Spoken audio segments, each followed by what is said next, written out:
on a journey. Hey everybody, welcome back or welcome to my channel.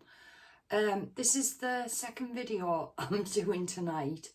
If you've seen my previous video that I've just recorded earlier, it was just a bit of a catch-up video, and I said I'd get that uploaded and then I would do the Q&A. The Q&A, I didn't have too many questions, but the questions that I did get asked were quite in-depth questions and ones that I didn't really feel I could just answer in like a couple of sentences. So I thought I'll do this video separate. So I've got a few questions.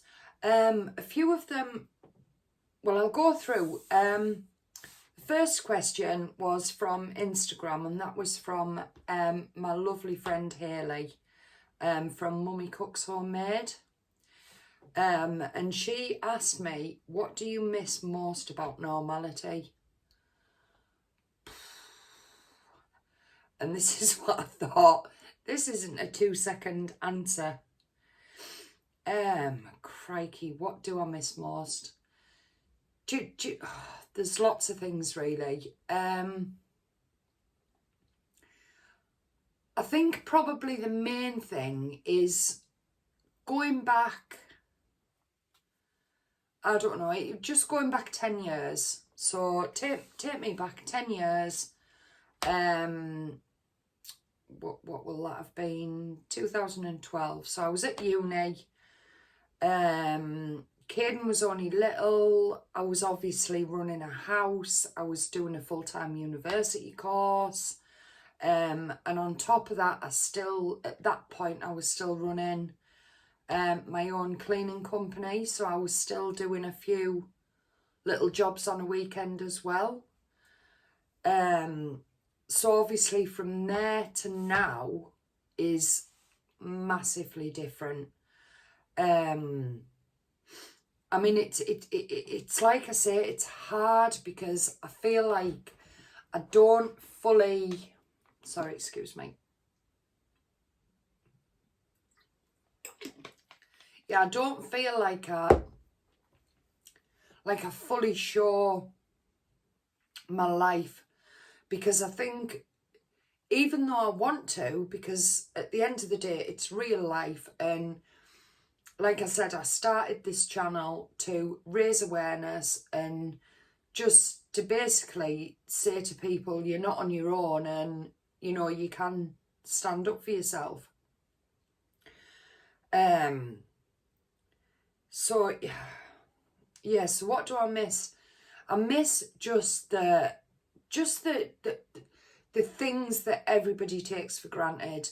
Waking up at 8 o'clock, waking up, getting the kids ready for school, making breakfast, sending them off to school, doing a bit of housework, having some lunch, maybe go out and do a bit of shopping, cook the tea. And that is not my life anymore. I cannot do that in a day. Like you say, I can do snippets of it. But obviously years ago, I had 4 children.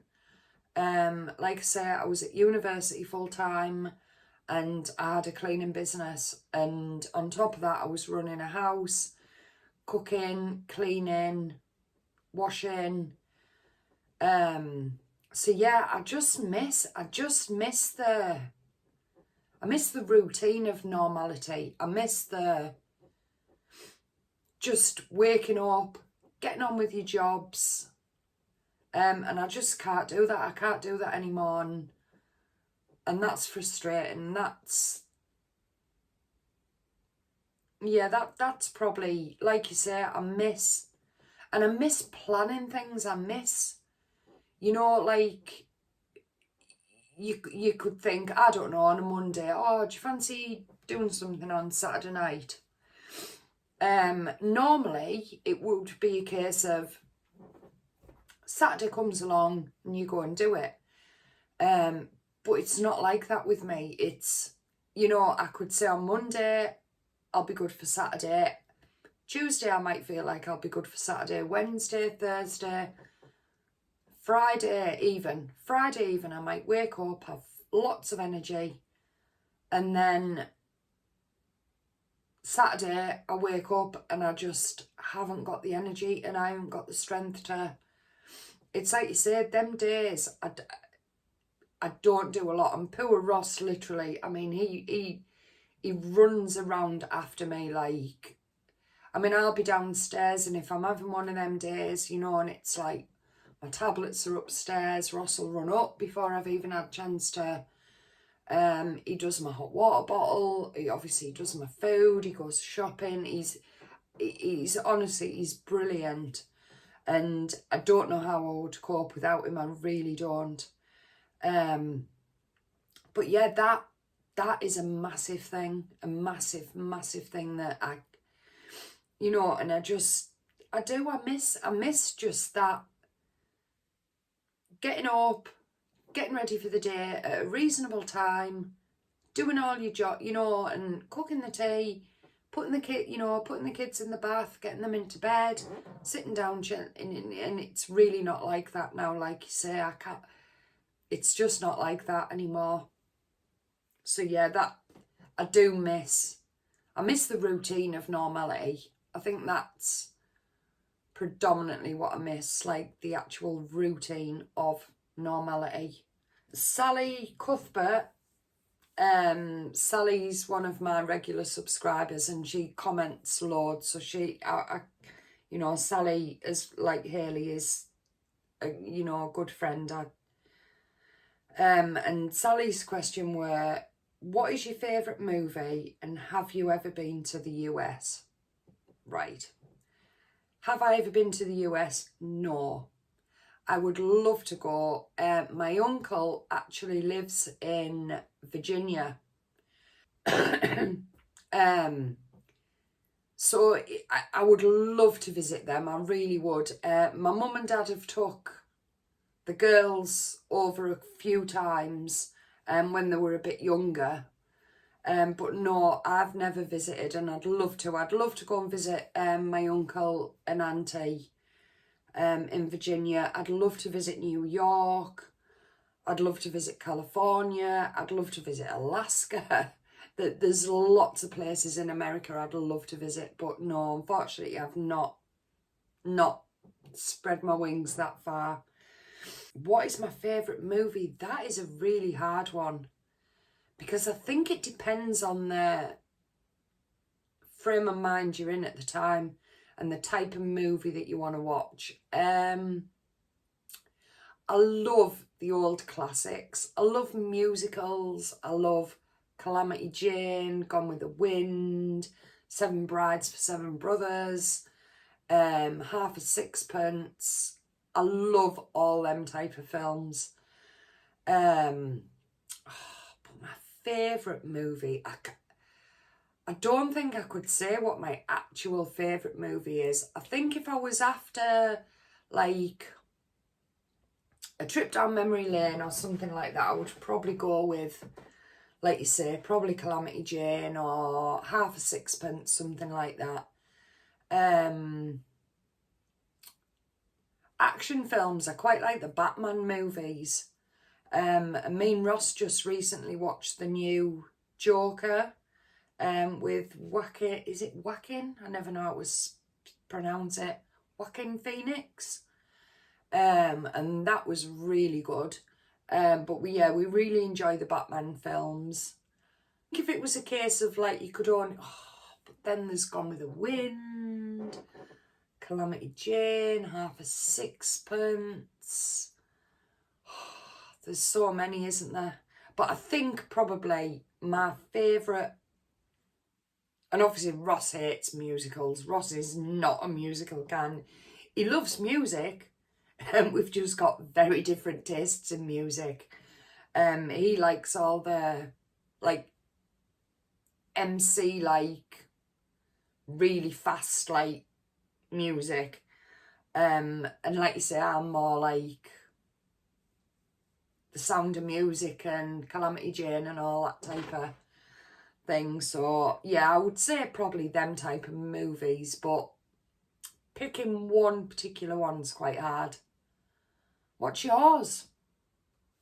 Yeah, what's your favourite movie, Sally? Let me know in the comments what your favourite movie is.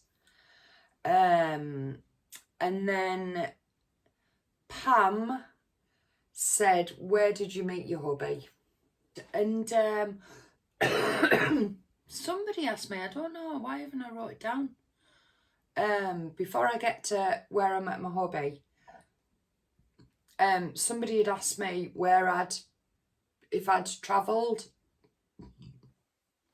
Haven't really travelled that far.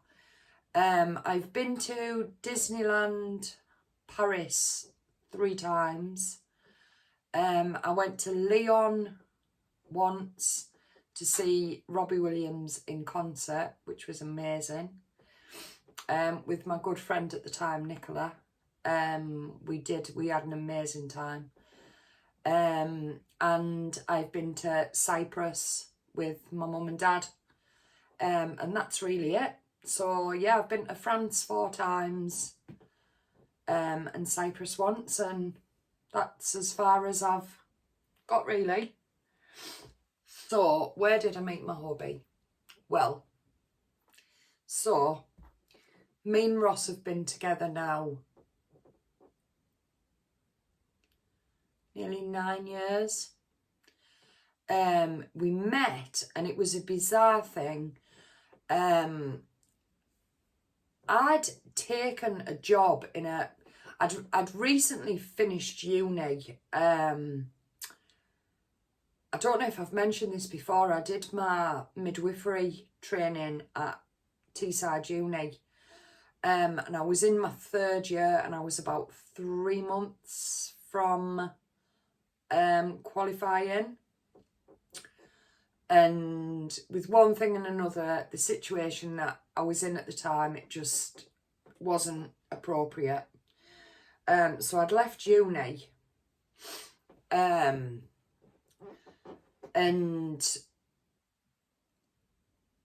I'd taken a job, and it was by fluke. I'd rang an agency just to register.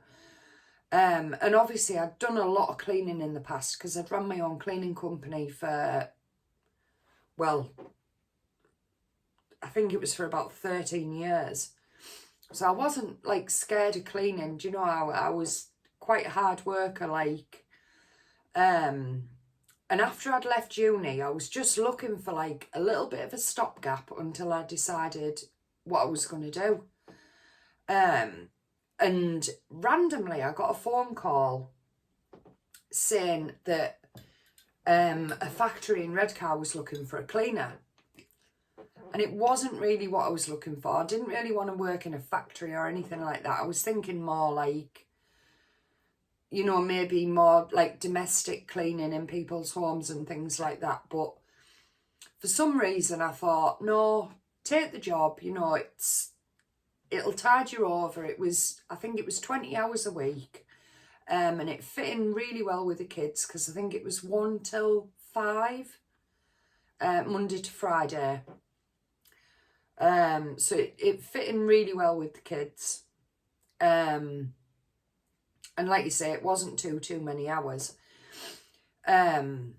So I took the job, and then I don't know how long I'd been there. I don't think I'd been there very long. And then obviously you notice people, don't you? And I'd kind of like spotted Ross, and I thought, oh, he's a handsome chap. Sorry.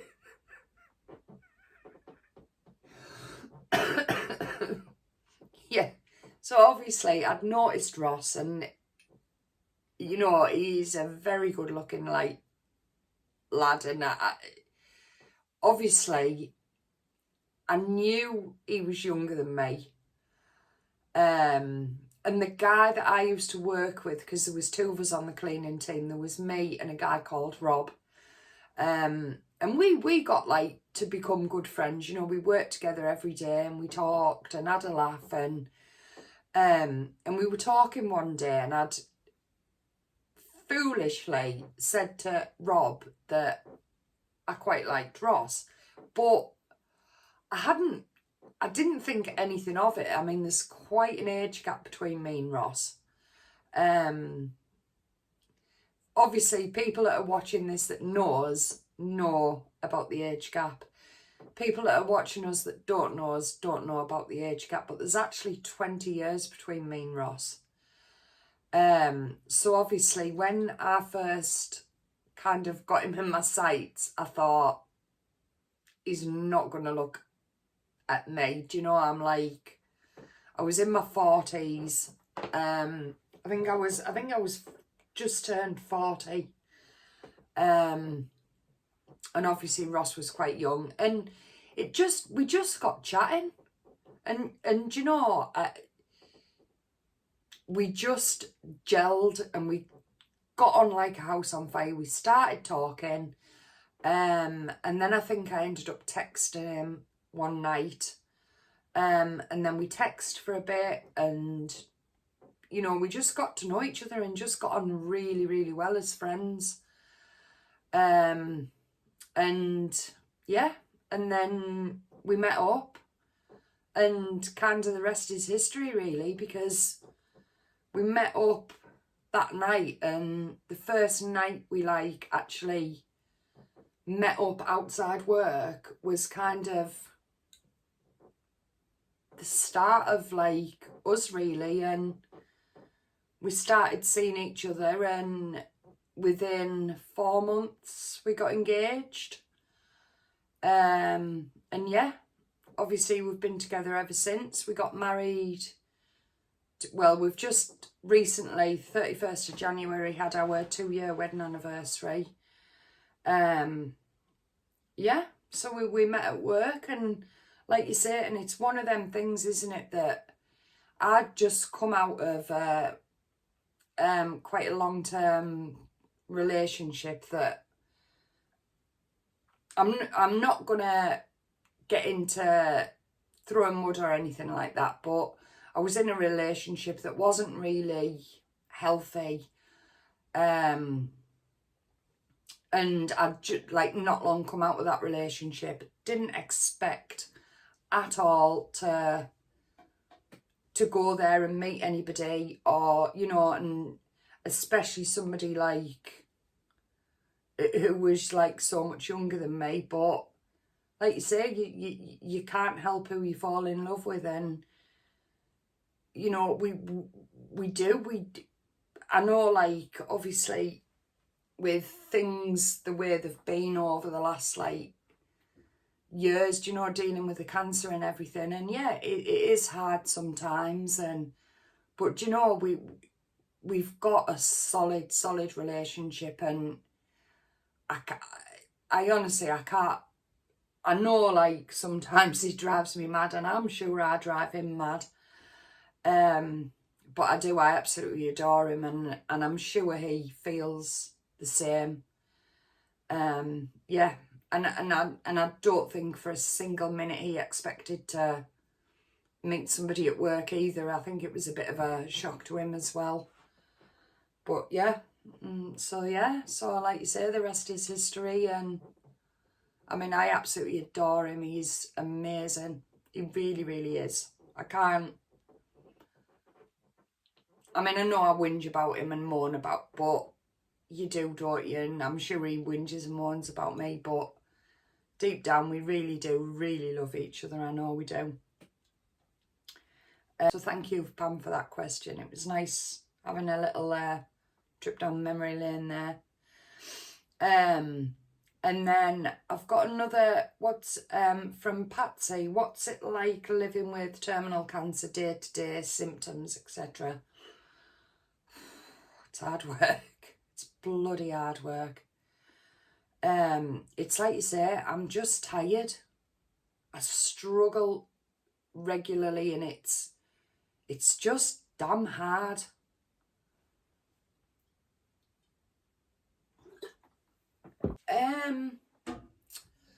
So what's it like living day to day with terminal cancer? It's hard. It really is hard, because it's like you say, I can't plan anything. I'm scared to plan anything further than a few months. I mean, for example, in July 2019, that's when they give me 12 to 18 months to live. So at the time, I thought, right, July 2020, Christmas 2020, I thought that's kind of the...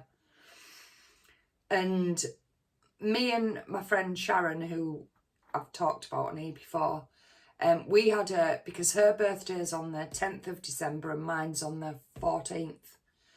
And we had a joint 30th birthday party and a joint 40th birthday party. And we always said we'd have a joint 50th. Now, obviously, when I was given the terminal prognosis, I didn't think I honestly did not think I would see my 50th birthday. But it's fast approaching. I mean, it's in December and a lot could happen. I need to get these scan results first, because a lot could happen between now and then. But fingers crossed, we might just get our 50th birthday party, much to Sharon's dismay, because she really doesn't do parties. But she has to, she's promised me. Symptoms, like you say, it's exhaustion, ache. Some days, like you say, some days physically I cannot, I've just not got it in me to get up, and I mean, some days I don't cook. I don't do anything. Like you say, I'll go from the bed to the sofa, from the sofa back to bed. I don't get dressed some days. Yeah, and I don't really vlog the bad times, because when I'm feeling crappy, I never feel like picking up the phone, but I should really, because I need to show you what is my real life, really. But yeah, it's hard, and it's tiring. And like you say, it's the daft things of not being able to plan. You know, it's like, even now, we're in March, and obviously December's still quite a long way off. I wouldn't dream of thinking about planning a party yet, because I've just had my scan, haven't I, in March. So I've got a scan in probably May, March, May, maybe June, September. You know, I've got a few scans to get through before we get to December. But we can hope and pray, and the way it's going, you never know, I might just make it. We might have a 50th to celebrate. But yeah, like I say, it's I would say the tiredness is the hardest, and the aches. I have a lot of problems with my bowel. I have a lot of problems with feeling sick. My stomach hurts when I eat. I literally, well, I haven't got it with me tonight, but I probably at least once or twice a day, I have my hot water bottle full, and I have my hot water bottle with me. And it's hard. But I'm gonna have to wrap this Q&A up now, because it's like really ticking on. Excuse me.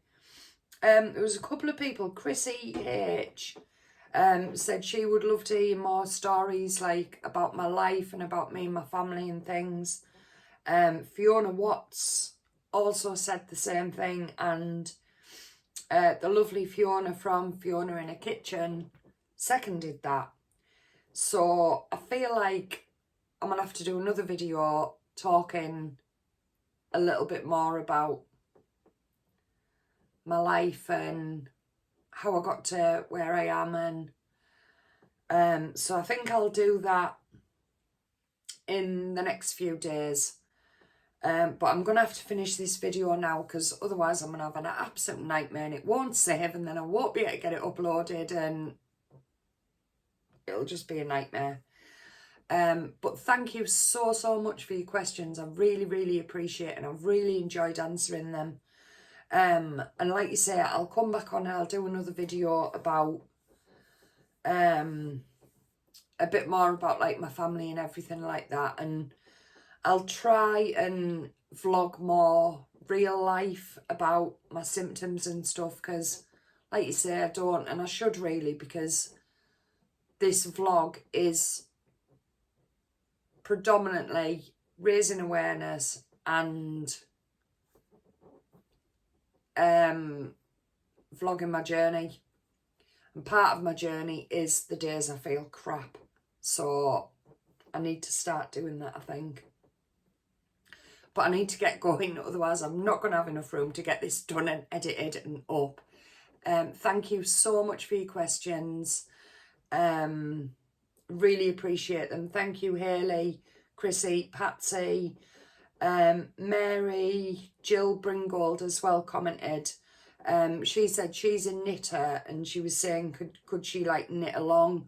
Yeah, of course. You know, if I'm doing a felt along, feel free to knit along, crochet along, cross stitch along, whatever you want to do.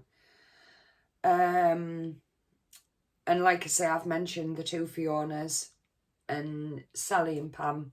Thank you as well for your comments. And I'm going to get going now because I'm absolutely shattered. And I will see you again all very soon. Take care. Thank you so much. We're on a time.